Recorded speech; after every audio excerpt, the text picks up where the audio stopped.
the number of different bodily states that one can have are actually very finite. And if you think about the autonomic nervous system and in my laboratory, we've studied this typically in the context of fear and confrontation, that the simplest way to put this in a kind of pop neuroscience way would be to say, we can either be back on our heels, meaning retreating, or we can be flat-footed, sort of calm in our stance, or we can be forward center of mass. We can be in sort of pursuit and or competition.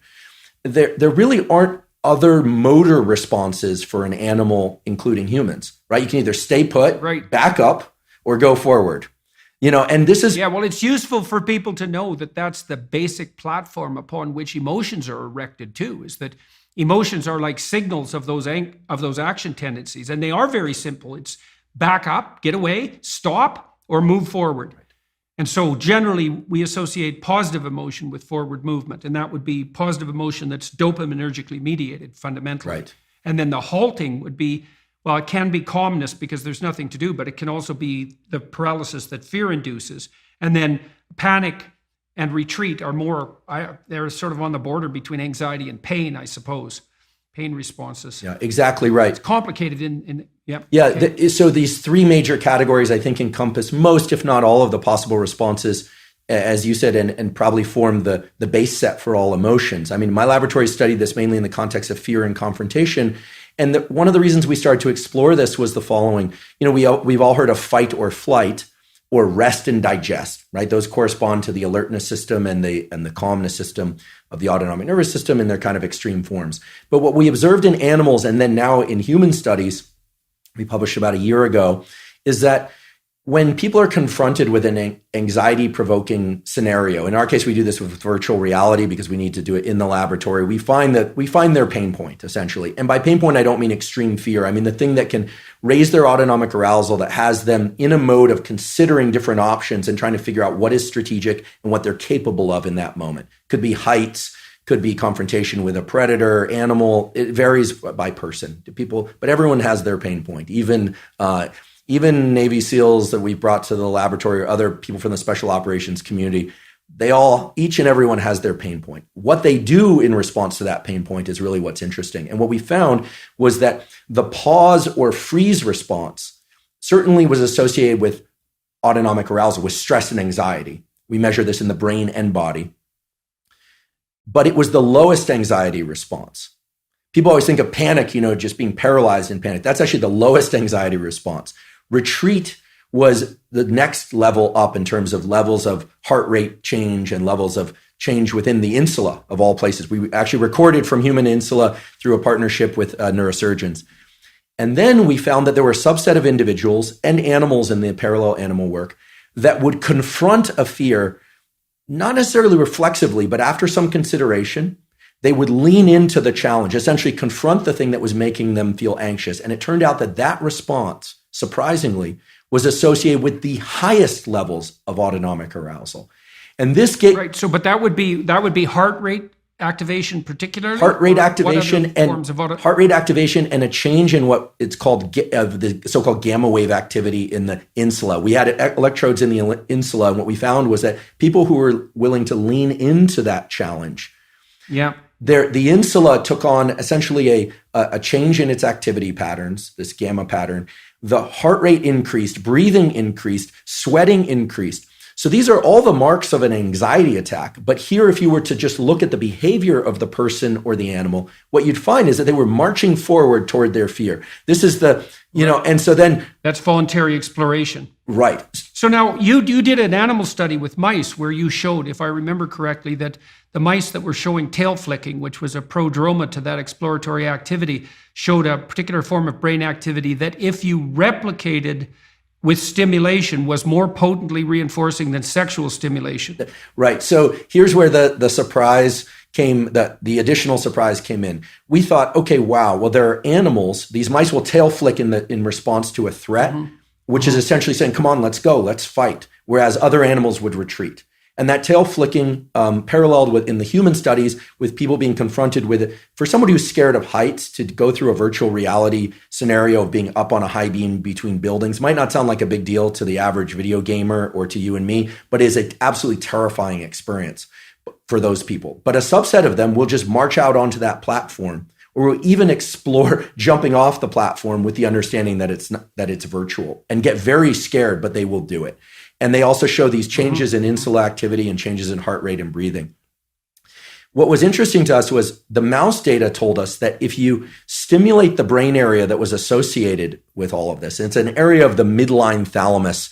I don't want to get down into details of structures too much, but it was a very mysterious area, not been explored much before. Had this incredible name of nucleus reunions. Why, I don't know. The neuroanatomists name these things peculiar ways, as you know. But if we were to stimulate that brain area in mice, we could convert a terrified, non-confrontational mouse into a mouse that was willing to confront its fears in a healthy and adaptive way. It wasn't being foolishly running into the jaws of a predator. It was being very strategic in its confrontation. The interesting thing was, if we introduced no fear stimulus, no heights, no predator, no nothing, and we just tickle this brain area, what we found is that animals and humans love that feeling. In fact, they will work for that feeling more than they will work for other stimulation. And so I've got a bunch of questions about that. So the first is, how do you think that's related to hypothalamic dopaminergic release in exploratory states and the psychomotor stimulative effects of drugs like cocaine and amphetamine? And then second, if you put someone in a chronic state of activating that brain area, say you did that by teaching them to approach their fears rather than to run from them, would that produce epigenetic changes that would transform them physiologically? Okay, so both very important questions. First of all, the dopamine system is absolutely critical here. In the animal studies, we identified, because we could place tracers in the brain and measure connections, that indeed this brain area in the midline thalamus connects directly to the major hubs of dopamine release in the brain. They have names like nucleus accumbens, et cetera, ventral tegmental area. Right. That was great, because it confirmed for us that... So it is tapping the primary approach-related positive reward system. That's right. But it's a major nucleus that allows that to happen, particularly in the face of voluntary approach to feared stimuli. That's exactly right. And one thing about the dopamine system that's so important, and also explains a lot of pathology, but also a lot of human evolution, is that we have basically one major reward system, which is the dopaminergic system.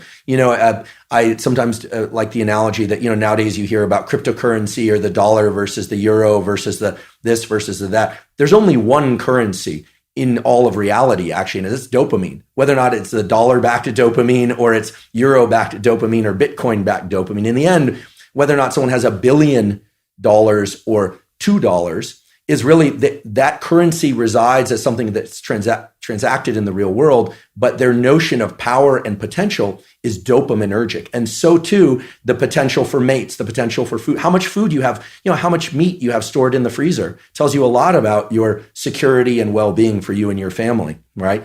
And that is translated into a dopaminergic internal representation of how safe and secure you are, et cetera.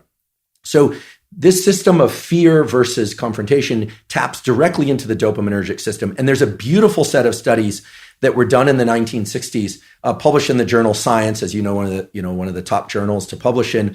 Again, this is not work that I did, but where they gave human beings, the option to stimulate a number of different brain areas, just sitting in the clinic. And some brain areas would evoke feelings of drunkenness, others would evoke feelings of anger, others of sadness, others of sexual arousal. And the area that these subjects all preferred to stimulate the most, in fact, they would just sit there and lever press pretty much all day long, was this midline thalamus area. And the subjective feeling that they reported, I find this interesting and would love your thoughts on this, is one of mild frustration, anticipation of something, although they didn't know what. Yeah, anticipation. And it's this idea, I think, that it's tapping into the dopamine system. And the dopamine system... Well, the dopamine system says something good is going to happen. That's right. The key... It says something good is going to happen. Something good is going to happen. And it's an appetitive state in some sense, because it doesn't signify the acquisition of... It's not satiating. Right. It's appetitive. That's right. And so it drives you forward. And you might think that being driven forward would be unpleasant, but if you're activating the systems that drive you forward voluntarily, then that's the most positive form of positive reinforcement you can have.